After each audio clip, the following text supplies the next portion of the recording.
Siyang tumatakas sa bagsik nito. Papalakpakan siya nito para tuyain at sisipulan siya mula sa pwesto nito. Kabanata 28. May minahan ng pilat at ng ginto na dinadalisay. Ang bakal ay kinukuha sa lupa at ang tanso ay kinukuha mula sa mga bato. Dinaraig ng tao ang dilim.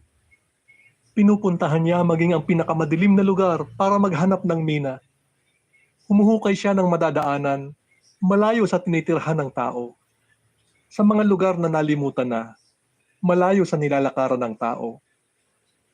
May mga bumababa gamit ang lubid at nagtatrabaho ng nakabitin.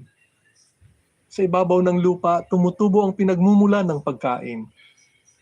Pero ang ilalim ay wasak na parabang dinaanan ng apoy.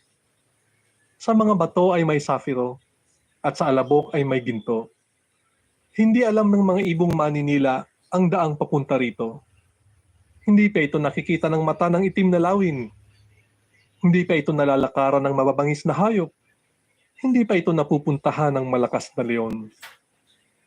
Dinudurog ng tao ang matigas na bato. Pinababagsak niya ang mga bundok mula sa pundasyon nito.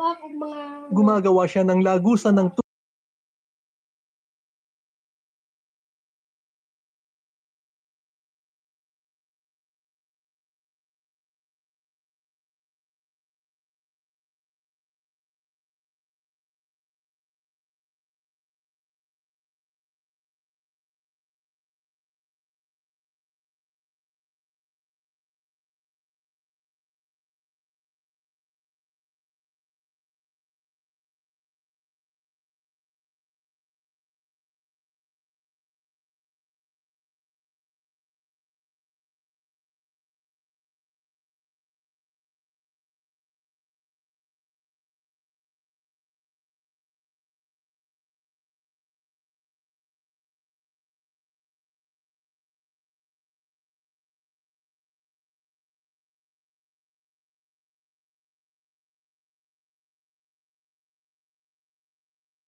hindi nagsasalita ang mga prinsipe. Tinatakpan nila ng kamay ang bibig nila. Tumatahimik ang mga prominenteng lalaki.